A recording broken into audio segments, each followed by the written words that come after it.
the best way to do this is actually to create a blog about an area that, one, you're already interested in, and two, where there's a clear way for you to turn the content into products.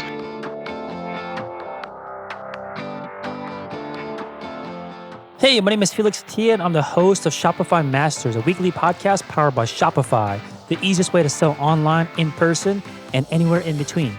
Each week, we invite entrepreneurs like you to share what they've learned growing successful e-commerce businesses. In this episode, you'll learn when you should actually spend time on content marketing and SEO, the content plan that they use to grow to 250,000 monthly visitors, and how they drive sales from their blog to their store. Today I'm joined by Nat Elison from Cup and Leaf and Growth Machine. And Cup and Leaf sells premium tea for a healthy life and started in 2018 and based out of Austin, Texas. Welcome, Nat. I'm glad to be here. Thanks for having me.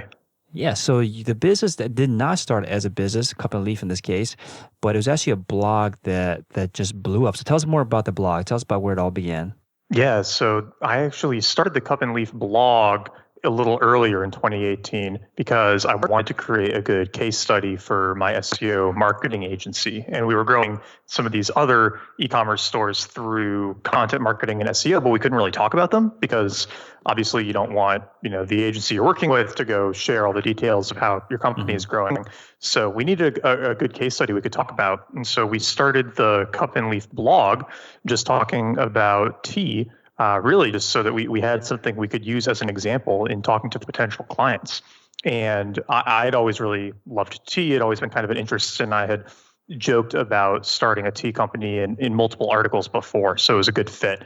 And we started that blog, and it's just started getting a little traffic and then more traffic, started taking over some of these bigger terms related to tea. And eventually we kind of said, well, hey, if we're getting all of this traffic, we may as well go ahead and plug a store into it so that people who are reading these articles can just buy tea from us instead of going to another site. And now, a bit less than a year later, that's become like a nice extra bit of side income for the agency. And we're actually opening a physical location here in Austin, Texas in the next couple months. So you obviously had a lot of experience and that you're applying over a Growth Machine for the clients you're working with. You decided to start a blog at first to apply the skills and expertise that you had over there. Tell us about the approach. Like if someone out there is thinking about taking the same approach and maybe starting off with some kind of passion project, some kind of blog, help us lay the groundwork. Like where should they begin? Yeah, I think the best way to do this is actually to create a blog about an area that, one, you're already interested in, and two, where there's a clear way for you to turn the content into products. So for us, if we were talking about tea, obviously there was an easy way for us to take talking about tea and turn it into selling tea. So what you can actually do as a bit of a bridge is create these articles talking about whatever you want to talk about. And obviously you need to optimize them for SEO and everything so that you can get them ranked if you want that to be your acquisition channel. And to start off, you could just link out to other people's products using something like an Amazon affiliate program or another company's affiliate program. A lot of companies will pay 10, 20% for the traffic that you send them. So you could start with that. And then once your blog is getting enough traffic that it seems like it's actually generating a meaningful number of sales for other people's businesses, you could start swapping out your links to them with links to your own products. And that's not exactly what we did, but it would be a way to hack it a little bit earlier on if you don't have kind of like the same resources to throw behind waiting for something to rank and to generate traffic before generating revenue from it. Got it. So the content that you're creating, I'm assuming it was kind of research backed and data backed on what you should be creating. Can you tell us about that? Like how does someone figure out what kind of content they should create? Because this kind of stuff obviously takes a lot of time, a lot of investment. How does someone that, especially if they're just starting out or they're working just by themselves as a solo founder, how do they make the best use of their time in terms of creating the right type of content? Yeah, and I actually gave away the whole, and this is a free ungated article. There's no like email sign up or anything. If you just search like Cup and Leaf SEO case study or something, you can see exactly how we did it for this blog. But on a high level, I would start with I would start with a tool like Ahrefs or SEMrush, or you could use Google Keyword Planner, which is free, but it doesn't give you as good of information. And just start plugging in terms related to the area of products that you're interested in and see what kind of search volume they're getting.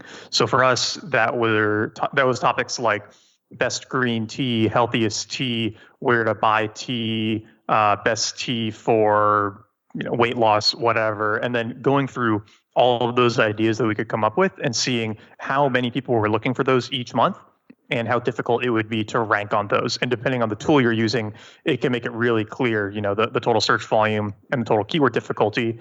And then we sort of scored all of the keywords that were showing up in our searches based on, how many people are looking for it, how difficult would it be to rank for it. And then the third really important thing is this a search that will actually lead to a purchase?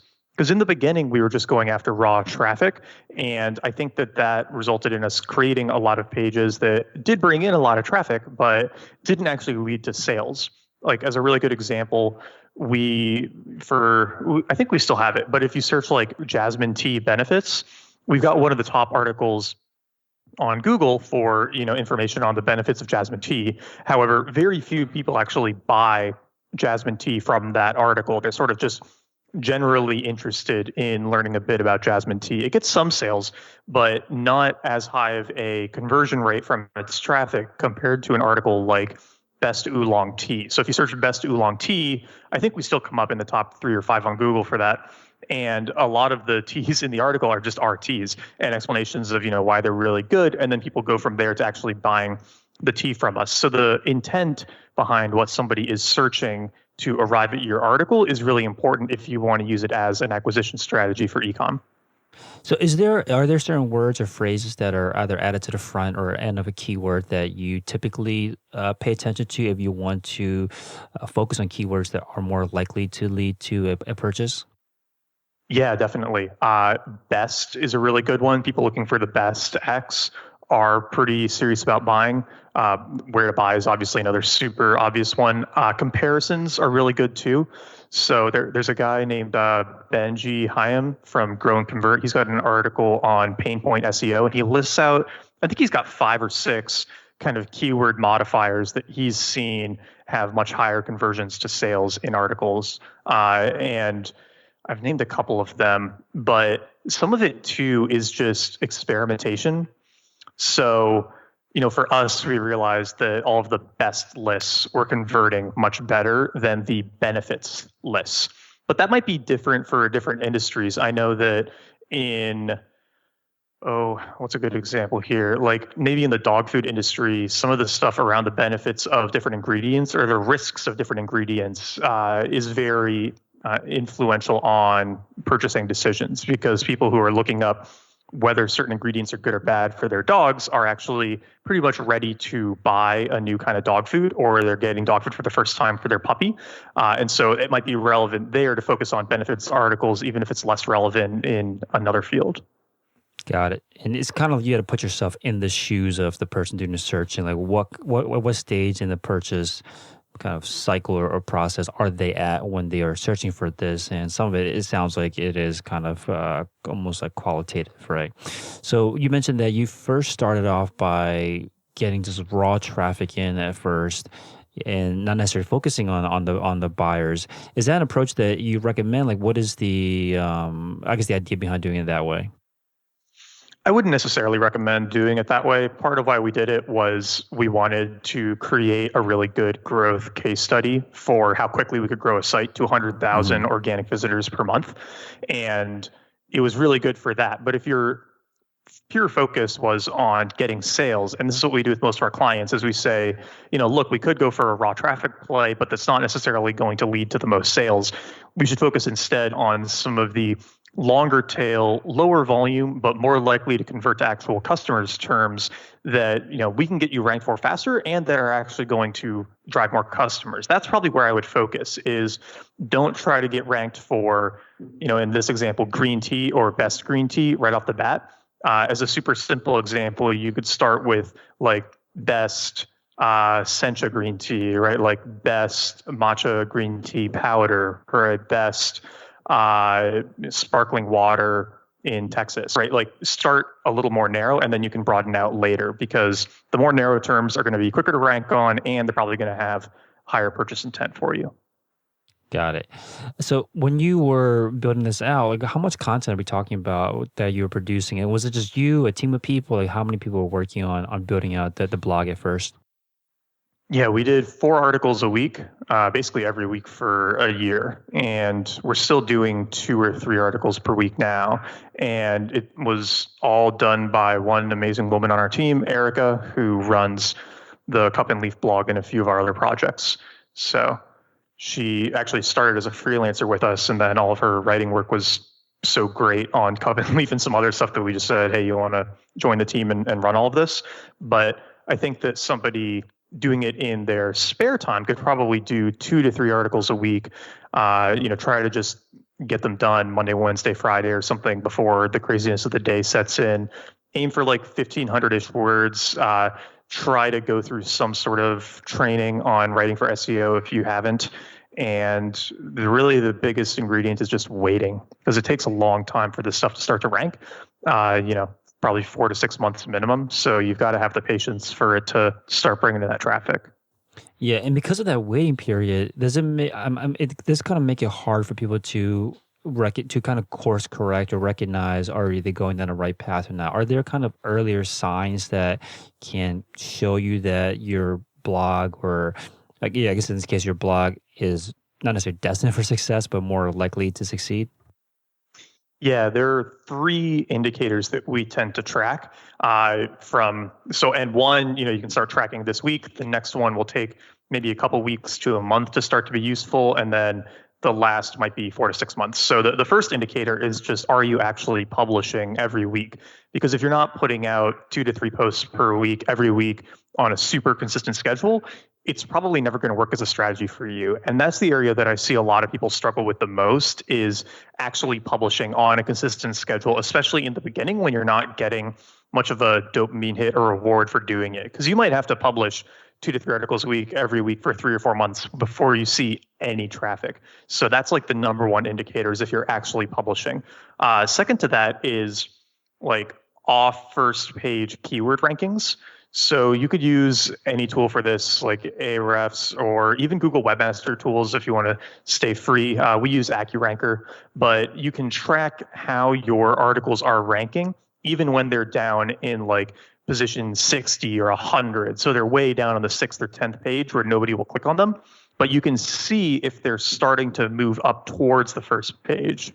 And that's a really good leading indicator that what you're doing is working. You're just not seeing the results from it yet. And then once they do start to tip over onto the first page in the top 5, top 3 rankings, then you can start looking at traffic and say, okay, traffic is going up for these, it's not going up for these, like what's different between them? A big challenge for us early on. And back when we started the agency in like late 2017, we actually lost a few clients because we did a bad job of getting good writers for them. So what we actually did is we built out a whole separate service called the Writer Finder, where we like put out all of these job listings for freelance writers.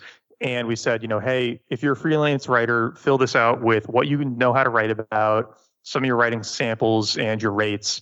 And we've just been collecting their information for a bit over a year now. So we have about 2,000 writers in our system. And we just go straight to them whenever we get a new client and say like, hey, we've got this client in this area, like you've got this expertise, like, would you like to work on their project? And then we work with them. For people who obviously like aren't working with us, we actually sell that out separately. So we can do the matchmaking for them and say like, hey, if you're doing a, dog blog, like we can match you with writers who have written about dogs. That's the option that, we typically recommend, obviously, because it's like self-serving. The other options are Upwork, right? So you can go to Upwork and try to find writers that way. The one thing I would recommend, though, is set your budget and everything on the high end, because there's so many freelance writers on Upwork and freelancer.com that you're going to get inundated with applications, and it's going to take you a lot of time to sift through them. So definitely be willing to pay at least 100 to 200 per article, because if you set your budget much lower than that, you're just going to get way too much stuff to sift through. Aside from that, like Upwork and freelancer.com, you can ask other people who are doing a lot of blogging, like who they're working with. Personal referrals can be useful too, but honestly, there's so much volume on the job boards that if you're willing to take the time to sift through all the applications you get, you're going to be able to find someone pretty good. I would just say, again, like it's almost not worth it to do the strategy at all if you're going to get really inexpensive writers, because a $25 article isn't going to help you rank for anything. It's just going to cost you $25 and you're not going to see the ROI on it. So I would definitely be willing to spend on at least the medium range for good quality content if you want to have it be worthwhile for you. What would you say is that medium range? What's like the threshold that you usually see where the kind of content that is being produced is actually going to net some kind of value? Yeah, I'd say anywhere from $100 to $300 per 1,500 word article is about the range you're looking at. Mm-hmm. So it sounds like you mentioned a couple of times that this matchmaking that you're doing is often around someone that has experience writing in that industry. Is that the most important kind of, I guess, filter that you should hire someone that has written in this space before? Yeah, absolutely. Because if you get somebody who doesn't have experience writing in that space, then they're probably not very experienced in that space, which means they're going to be going out and reading other people's articles in that space and then trying to hack together their own article based on other people's stuff. And for anybody in your industry, it's going to be really obvious when a piece is spun together like that. So you don't want to hurt your brand equity by having someone who doesn't know what they're talking about trying to act like an authority on your blog. You should get somebody who actually knows the space and can write about it well if you're going to get a freelance writer. Got it. And are there ways for you to, I guess, what's important to evaluate when you're interviewing them or I guess testing out if it's going to be a good fit or not? Like, what do you usually look for? Honestly, the best thing is just to have them do a test article, right? So say, like, here's the topic, here's the criteria, here's the due date, go, and then see what happens. Because the things you're looking for most there, number one, the absolute most important is, do they get the article back to you finished before the due date? Because the thing that is really going to hamstring you is dealing with writers who don't stick to deadlines. And writers are notoriously bad about this. And so we're pretty strict with our writers. You know, we say, like, look, we're going to give you tons of work and we're going to pay you quickly, and you're not going to sort of be wondering where your next job is coming from. But in return, like, you have to deliver stuff on schedule because, like, our work relies on it. So if you start with a freelance writer and they're not turning things in on time, or if they're not giving you, like, very fair warning if something is going to be late, then you absolutely should not work with them. And you give them like one or two chances. You got to be really strict about it. Second to that is just, is the article, like, impressive for your niche, right? Like, does it come back and you're like, oh, wow, this person really knows what they're talking about? That's going to be a really good sign. And then the third is just, like, if they have any kind of experience creating articles that have ranked before. And I would ask them that. I would say, like, hey, I know you've written about this space before. Can you tell me any keywords I should search that will lead me to your articles? That's a really good question to ask as well, because then that will tell you if they have experience writing for Google and for SEO, as opposed to writing in a more, like, essay, personal narrative style that might be interesting and useful, but is much less likely to actually get placed on the first page.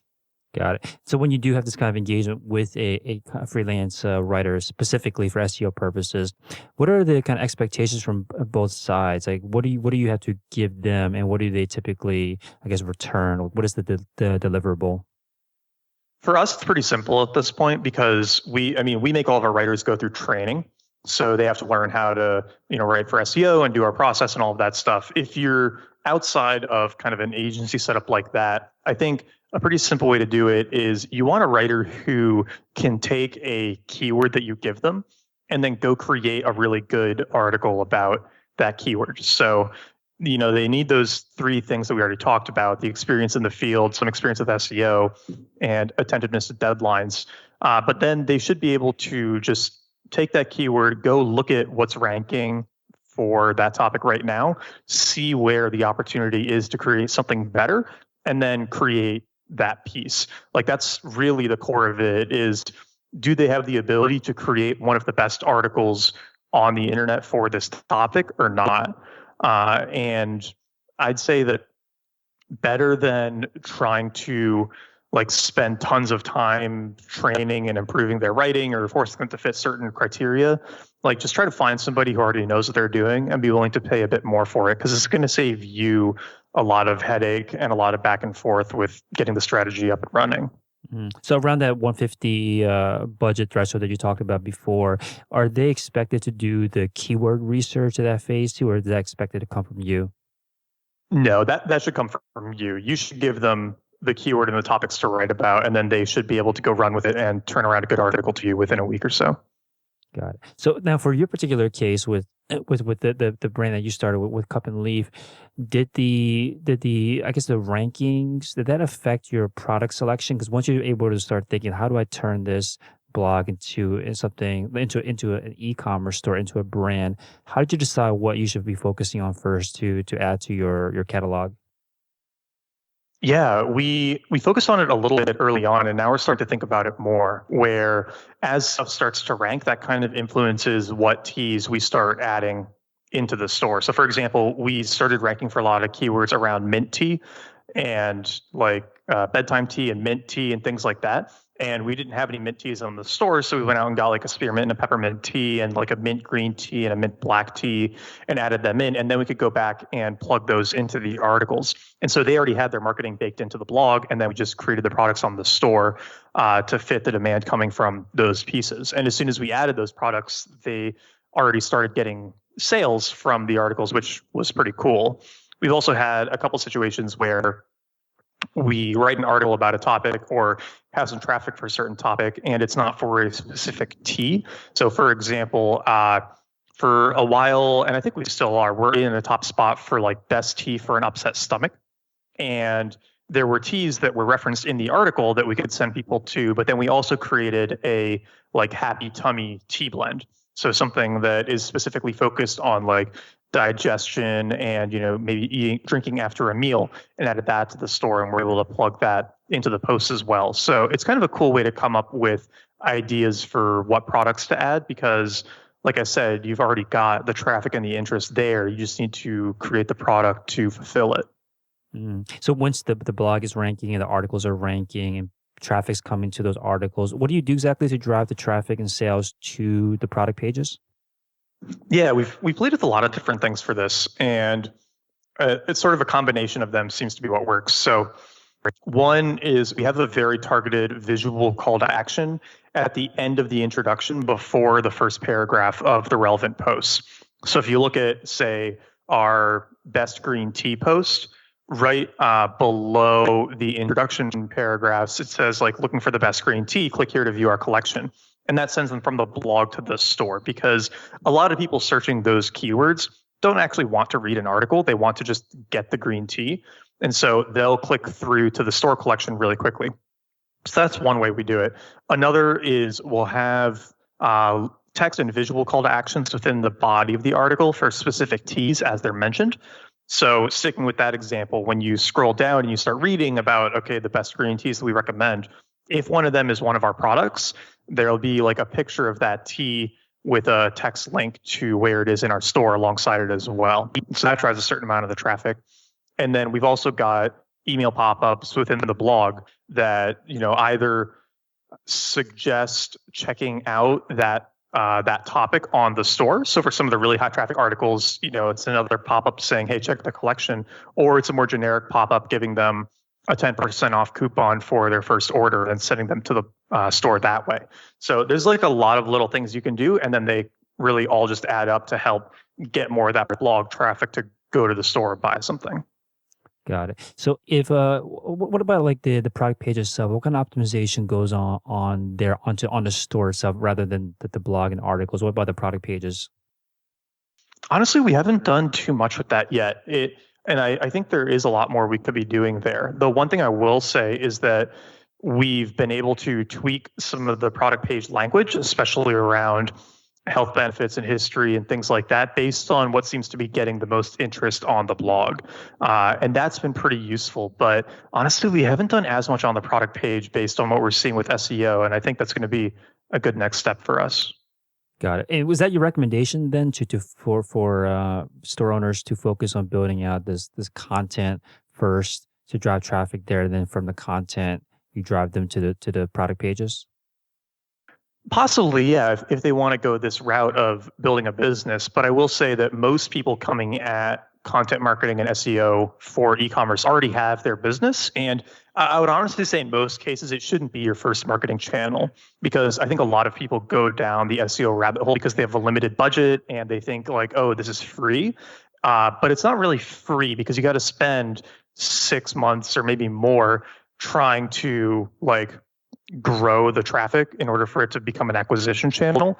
I would have something else working first before you invest a lot of time in it, unless you're building out the blog for fun and then you're going to plug in products later. Or if you're like us and you've already got this, really strong content team in place who can invest in building up the traffic. So I think we did come at it a weird way. And so I'd say not so much that it makes sense for you to start your company this way, more that like whatever's already working, you could augment it with this and then keep doing what's working while you wait for the SEO traffic to kick in. And then as it kicks in, you can use whatever data insights you're getting from that to go back and do anything else with your products and with your store information. Is there a certain thing that, I guess, if a client approaches you, are there certain things that you look at before you recommend that they start going on this path of organic SEO traffic? For working with us, it's actually basically the thing I just mentioned is the biggest qualifier or disqualifier. If they don't have a marketing channel that's already working really well, we usually won't work with them, because we see a lot of people who, like I said, think that SEO and content are like just magical money pipes and like they're not. It's harder than that. So we want to make sure that their business is like stable and can sustain a long-term investment in content SEO before they invest in doing it with us. I think if you were going to be your first channel, you would have to do it yourself. I wouldn't hire an agency or something to do it if you don't already have something else working for you. So that's a big thing that will cause to turn away a client. Got it. So if a store does have a channel that's already working, like we talked about, like you're talking about, but they don't have a blog yet that's driving any organic traffic, what do you typically recommend they begin? Like, what's the first step that they should be taking if they already have maybe paid traffic working already? How should they begin down the route of adding in a blog and getting that organic traffic? Yeah, I mean, I would say put together a content plan for 6 months, hire a freelance writer or two, and then execute on the content plan for 6 months and see what happens. But set aside that budget now to make sure you're actually going to see those 6 months through, and get some writers who are actually going to deliver things on time and make sure that it's getting published on time. Because the biggest thing that we see is like somebody says, oh yeah, we should do content marketing. And then their head of marketing says, all right, yeah, sure. I'll write a couple articles each week. And they do it for, 3 or 4 weeks, and then it falls by the wayside.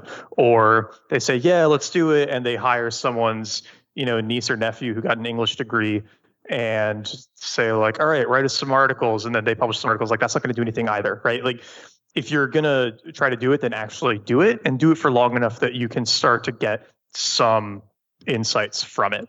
I think that's going to be the best place to start. And so, yeah, if you totally don't know what you're doing, then find a really good case study, a really good course that you can try to model off of, get a couple of writers, and just go for it for a while and see what happens. It's really something that requires a lot of practice and exposure to get good at.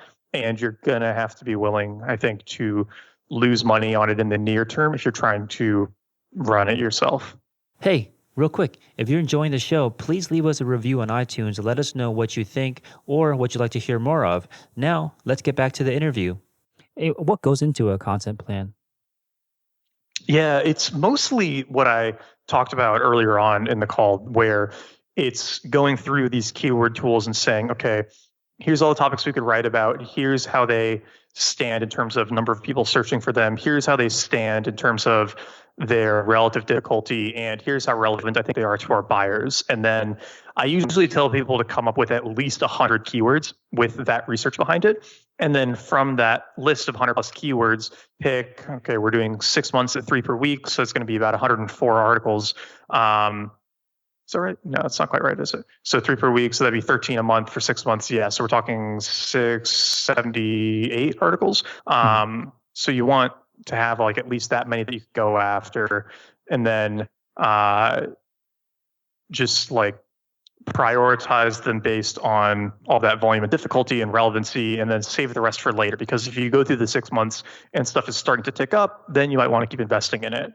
But really, that's all you need are like the topics that have a decent amount of volume, that aren't crazy difficult, and that seem relevant to your buyers. And then you just go. And you're not going to be able to perfectly predict what will and won't work, which is part of where the getting stuff out there, seeing what's converting and what's not, and then iterating around that comes in. It's a very like long-term test and readjust the strategy style process. Mm-hmm. So you mentioned that the search volume and the difficulty are two most important aspects to look at for a keyword. I think the volume one's pretty straightforward. It usually lists it. What about difficulty? How do you understand, or how do you make a determination on how difficult it would be to rank for a keyword? Yeah, we mostly just go off of the Ahrefs keyword difficulty score. So if you use the Ahrefs tool, it gives every keyword a score of 0 to 100 for how difficult it would be for you to rank for that keyword. And for a much newer site without much of a backlink profile, we'll try to stick with keywords with a difficulty below 15. As the site gets more authority in the space, more sites are linking to it, it's getting more traffic, we'll slowly ratchet that up to 20, 30, 40. But we definitely want to start with the easiest keywords we can. So below 15, definitely, ideally below 10. And sometimes we'll even find really good opportunities with difficulty below 5. And so those will be like the ones that we want to get up on the site ASAP, because if there's super low difficulty and super high volume, that's going to be a really great quick win for the site to help everything else start to rank faster. And I think, going back to your earlier point about how you measure whether this can be successful for you or not, is first like an internal thing, which is, are you publishing on a weekly or some kind of regular schedule? And I think a lot of people will be hesitant to start, or maybe start and give up because they have this fear of running out of content. Like at some point I'm going to run out of content, so why even bother starting this? Is this, based on your experience, is this a real fear? Maybe if you're in something crazy specific, but if you're not, there are almost certainly at least 50 to 100 topics that your target customers are searching for. And even if it's only 50 or 100, you should still get those 50 or 100 up. And then you can keep improving those articles based on what isn't working. Because that's one thing we haven't talked about as much, is that each article should be a living document in a sense, in that depending on what keyword rank it ends up at, you should be willing to go back and adjust it, improve it, make it more competitive over time. So even if you only have 50 topics, you might spend, let's say, a quarter doing 3 articles a week, get all 50 of them up, and then you might let it sit for a quarter. And then in the third quarter, you might go back and say, okay, these ones are doing well, these ones aren't. How can I make these ones that aren't doing well better by adding more content or promoting them some more, or maybe getting some more links back to them, and continuing to iterate on it that way. Because if you've got 50 articles bringing in 1,000 visitors a month, like that's an extra 50,000 visitors a month that once it's set up are coming in for very low cost. So it's definitely worth taking the time to try to get those 50 pages up. Okay, so when you're talking about improving content, what's more important? Is it to push content that's already working to make it better, or do you focus on looking for the content that's just mediocre or not working that well and trying to improve those? Which one is more important to you? I'd say it depends on where you are in working through the list of keywords you could go after. So for us, we've got 200 some articles up on the Cup and Leaf blog, and we're actually running out of tea-related keywords. So now it makes more sense for us to spend more and more of our time on trying to get ranked higher for the really high valuable topics, because even going from position 3 to position 2 for a super high valuable topic like best oolong tea is going to result in a lot more traffic and a lot more sales for us. So that's definitely worth focusing on. But some of the other keywords that maybe don't convert to sales as well, like the benefits of chamomile tea, right? Like it converts some, but not as much. If we're already at position 2 or 3, 4, we might not take the time to try to get it to number 1. We might try to go after other topics instead. So it becomes more of a judgment call. But over time, as you start to exhaust the list of good topics to write about, then you start putting more and more of that energy towards getting the high value topics ranked higher and higher. Got it. What are some factors that you look for when you are returning back to an article or piece of content to improve it? A few things. Time on page and bounce rate are usually good things to look at. So if somebody's only spending, if people on average are only spending 20, 30 seconds on the page and bouncing, then you might not be hooking them very well in the intro. So that could be a sign that you need to go through and try to make the article more interesting from the start. Or it could be a sign that it's targeting the wrong keyword, right? That people are showing up for one topic, and your article is ranking for that topic, but your article is actually about another topic, in which case it might make sense to break it out into 2 articles, one more focused on the keyword people are arriving for an answer to, and another based on whatever other topic the article was originally about. Then there's the more qualitative stuff. So go look at what's currently in the top 3 spots, top 5 spots on Google, and say, what's better about these articles than mine? Are they more detailed? Do they give more visuals? Do they have like a video or some cool graphics included in them? Try to figure out why it is that they're winning and you're not, and then decide how you can improve your article to make it more in line with the expectations set by those pieces of content. That's usually the process we'll go through. And that'll give us a pretty good idea of what we might need to do to make our stuff more competitive. Mm-hmm. When you look at a store or a store approaches you and they already have some kind of content marketing or they already have a blog up, what would you say is the most common mistake that you see stores making that already do have a blog, already do have content? What is the common mistake that you see? Just that it's not very good. In most cases, they either had their marketing, their like head of marketing, write all of the articles, and they're probably not really a writer, right? Like they're probably a marketer who does some writing, but you really want a writer who does some marketing. So we'll see a lot of sites come to us and they're ranking for a few things, but they've got all of these, 500, 800 word articles that are not very in depth, that aren't better than what's in the top spots right now. And obviously they're not going to rank for anything. So what we'll actually do with those sites is we'll start by going through and rewriting everything on their blog that has some potential to rank for a good keyword. And the reason we do that is that those rewrites can actually rank much faster than creating new content from scratch. So if we got approached by a blog that already had an article on benefits of green tea and we rewrote it to make it way better and way more competitive for that term, we might see results in 2 to 3 months. Whereas if we wrote a new article on benefits of green tea from scratch, it might be more like 4 to 6 months, depending on the authority of the site. So it's a really great way for us to get quick wins for those sites that are coming to us that already have some content on their site. Got it. So can you share some numbers with us? So I think the last update you gave me was 150,000 monthly visitors and growing. And then also you shared that it was over $3,000 per month in revenue and growing. Is that still in the same ballpark? It's more. It's more like 5K in revenue. And then the blog is like 250,000 visitors a month. Amazing. Is that, based on what you've seen, is that in the ballpark of what you typically see, like, 250,000 monthly visitors and, 5K-ish range in revenue?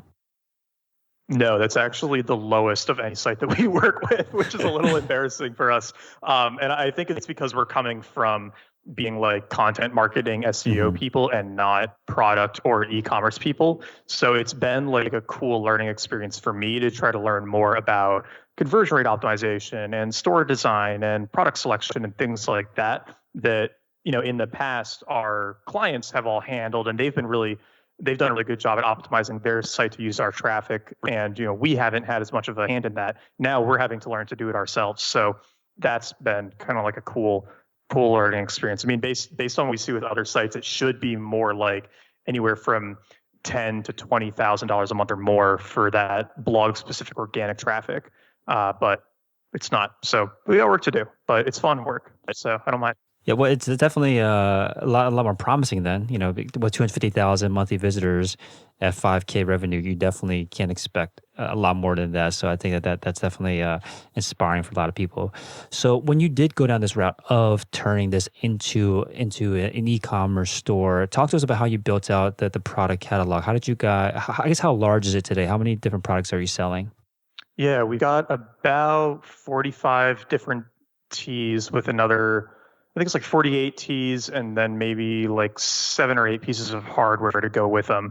And most of the tea selection is just based on what we like and what we want to add to the store, plus what's ranking what other people want. So all of the initial selection was what me and my co-founder Cosette just really liked in terms of tea and wanted to include in the store. And then over time, we've expanded the selection based on, what else we want to add, what else we're able to find suppliers for. Some teas are harder to find than others, and obviously what people are searching for. So it's a good mix of, I think, data-driven and passion-driven. And now we've got the process down pretty well with our warehouse and with our suppliers and with our packaging and fulfillment setup, where we can add new teas pretty easily based on seeing new opportunities pop up from the content. Got it. So you mentioned as well earlier on that you guys are on the path towards opening up a physical store for this. Tell us more about that. Yeah, we basically so I moved to Austin last September, and then I just sort of passively started watching the commercial real estate listings because I thought, maybe it'd be fun to have a cafe at some point, and didn't think it would actually come to anything in the near term. And then this spot popped up in East Austin that was a really good size in a great location, had tons of outdoor seating. And so Cosette and I went and checked it out, and we loved it. It required very little sort of rehabbing. We just had to build out the interior, and we already had all of our design figured out, all of our sourcing figured out, all of our product figured out. So we had a lot of that stuff done. We just needed to do, plumbing and electrical and carpentry work and then get everything permitted. And so we signed that lease in February, February 15th, and we're hoping to open in the next month and a half. So we're getting pretty close. We're getting the very last permits done. Most of our carpentry work's getting done off-site so that they can just, come in with it as soon as the permits are approved. And then we'll just have to do the plumbing and electrical and be good to go. That's amazing. So from a blog to a physical store in less than 2 years, definitely very inspiring. So cupandleaf.com is the store, growthmachine.com is the agency that you run. So thanks so much for your time, Nat. So last question I ask you is, what would you say needs to happen this year for you to consider a success for Cup and Leaf? Yeah, I'd love to get the I'd love to get the monthly revenue over 10 grand. And I'd love to get the physical location at least break even, if not profitable. Those are the 2 big goals for Cup and Leaf for this year. Awesome. And I think that breakdown that you mentioned, the case study for Cup and Leaf, we'll link to that in the show notes to make sure anyone wants to check out in more detail, step-by-step, how it's all done. Again, thank you so much for your time, Nat. Yeah, thanks, Felix. This was fun. Thanks for tuning in to another episode of Shopify Masters, the e-commerce podcast for ambitious entrepreneurs powered by Shopify. To get your exclusive 30-day extended trial, visit shopify.com/masters.